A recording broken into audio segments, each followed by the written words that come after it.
The storm had come like a scream in the night. Thunder tearing through the skies, rain slashing sideways against window panes, and the winds howling like wounded animals. By morning, silence reigned. But it was not a peaceful silence. It was heavy, unnatural, the kind that follows something that shouldn't have happened. At the edge of that silence, a farmhouse sat nestled in a grove of maple trees, their trunks waterlogged and their roots submerged in muck. The backyard fence had collapsed sometime during the storm, leaving the yard exposed to the wild beyond. It was from here that Eli, a wide-eyed toddler barely past his second birthday, stepped barefoot into the soaked world. No one saw him go. His parents were still asleep, exhausted from a sleepless night of checking storm shutters and battling basement leaks. The front porch light flickered, casting an eerie glow behind him as he toddled into the open field, drawn by a pull he couldn't name. He didn't cry. He didn't call out. He simply moved, curious, calm, and barefoot, his tiny feet slapping softly against wet grass and warm mud. The fields around the farmhouse, once dry and golden, were now a mess of rain-drenched earth, puddles that shimmered like mirrors and scattered branches from trees that no longer stood. The camera would follow from behind, just low enough to match his height, capturing the toddler's view of a changed world, a world caked in mud and shivering from the storm's passing. There was no fear in his eyes, only wonder, like he had found a new playground. His fingers curled around a stick, poking absent-mindedly at a lump in the dirt. Then he paused. A sound. Not a growl, not a cry. Something smaller, fragile. A thin, wet whimper barely louder than the breeze. He stepped closer. The mound of mud shifted. He blinked, leaned down, and prodded it again. And then, two tiny paws, caked in sludge, pushed upward from beneath the earth like a flower struggling to bloom. One paw twitched. The other barely moved. Eli tilted his head. He didn't understand what it meant. He didn't know what the creatures were or how they had gotten there. But something in his small heart stirred. His bottom lip quivered, and without thinking, he knelt beside them. He began digging.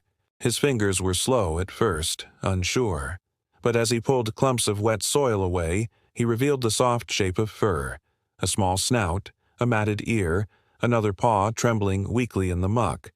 His pace quickened. His hands were not strong. They were not fast, but they were steady, methodical, determined. Tears welled in his eyes, not because he was hurt or afraid, but because they were. These creatures, buried alive, couldn't scream for help, but they were trying, and Eli could hear them. The mud clung to his skin, heavy and cold. His knees sank deeper with every movement. But he didn't stop. He scooped, clawed, patted. With each handful, more of the bear cubs emerged, barely breathing, their fur soaked and pressed flat against their tiny bodies. The bears were young, maybe a few months old at most. Their eyes barely opened. They wheezed with every breath, ribs visible beneath their muddy coats. They hadn't moved much, if at all, since he arrived. A shiver passed through the ground, and Eli looked up, sensing something more.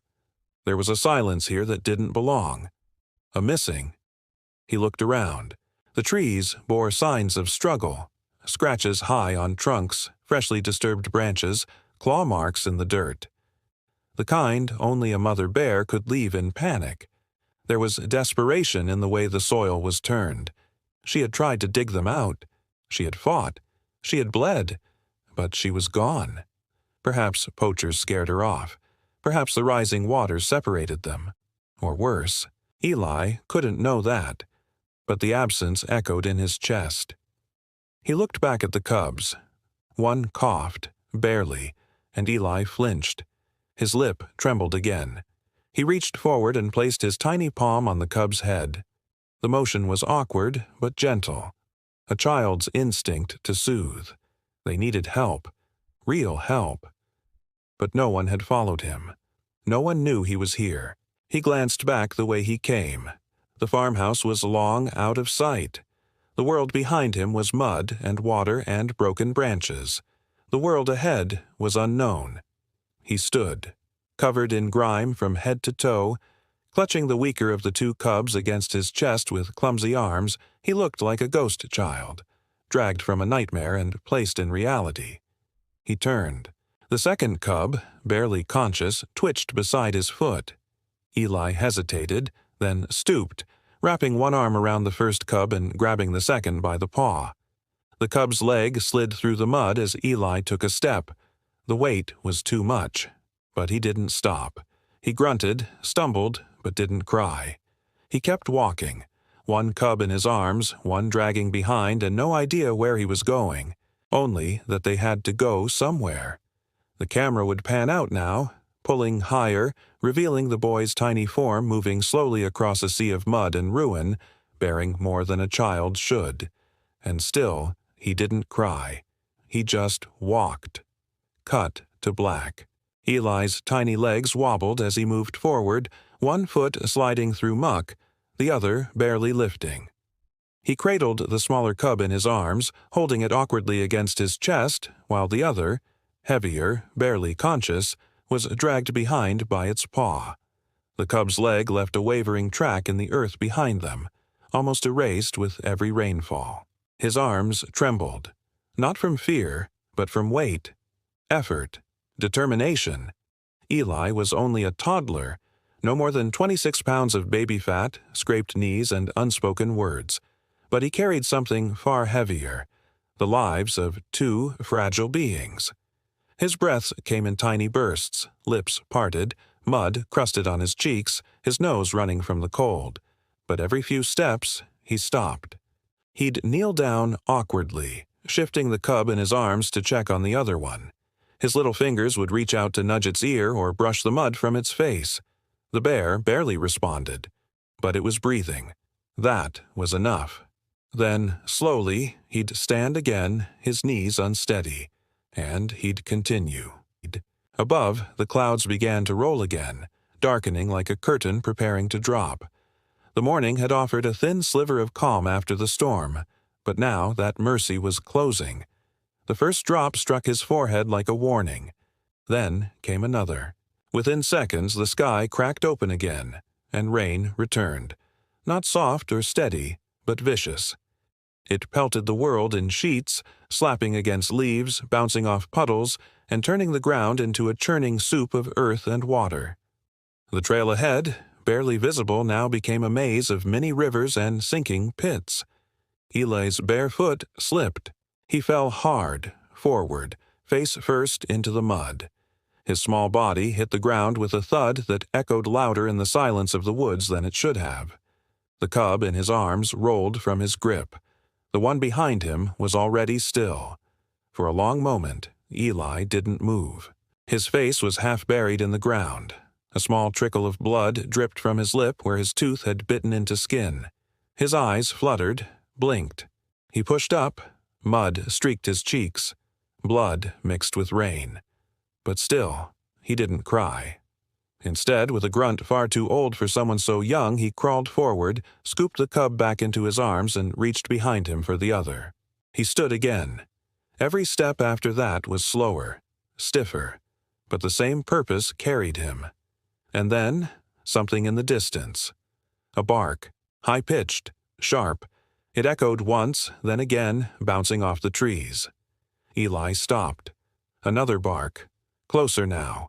Through the pouring rain, a blur of movement darted from between the trees. A dog, tan, mud-spattered, ears perked forward, skidded into view, its nose working overtime. It spotted Eli. The dog froze for a heartbeat, staring, unsure what it was seeing. A child, alone, covered in blood and dirt, dragging two bear cubs through the forest like some surreal painting come to life. The bark returned, louder this time. The dog turned and bolted. Eli watched, wide-eyed. Then his legs moved. No plan. No reason he could name. Just instinct. He followed, stumbling, swaying, but moving. The cub in his arms had grown heavier with every minute. The other's paw slipped once from his grip and he doubled back to grasp it again. The dog's barks echoed like a guide now, pulling him through the maze of trees and broken paths. Roots snagged his feet, branches scratched his arms. His breath came in hiccups now, shaky and ragged, but he didn't stop. The barks grew louder, until a drop. The terrain beneath him tilted, and before Eli could react, he was sliding, slipping down a muddy incline and into a narrow ravine. He tumbled sideways, cub and all coming to a stop at the base with a wet thump. He groaned, rolling onto his back. The cub beside him gave a faint whimper. He blinked. The dog stood at the edge of the ravine now, barking repeatedly, pacing. Eli sat up, dazed. Ahead, the ravine path was blocked. A massive tree, uprooted by the storm, lay sprawled across the trench. Thick branches stretched in every direction, moss-covered and slick with rain. There was no way around. He looked at the tree, then at the cubs. Then, slowly, he set them down. Carefully, gently. He wiped his nose on the back of his hand, smearing mud and blood. His eyes stung. His knees shook. He approached the tree. The bark was rough beneath his fingers, covered in slime and moss. He reached up, gripping a low branch, and tried to pull himself up. He got one foot off the ground, then slipped. Again, he tried. His foot braced on a knot. He pushed upward, higher this time, nearly halfway across the trunk before his hand missed, and he fell. This time, he landed hard. A sob escaped before he could stop it. Not from pain, but from helplessness.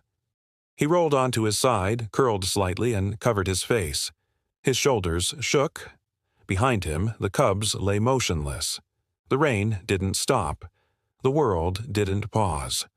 But the dog barked again, urgently now, frantically, then vanished over the ridge. Eli turned his head toward the sound. He didn't move. Not yet. But the spark was still there, deep inside his chest. Small, flickering. He reached out, dragging himself back toward the cubs. And just as his eyes began to close, exhausted beyond anything he'd ever known, the bark came again. Louder. Closer. From behind the trees. Somewhere just out of sight.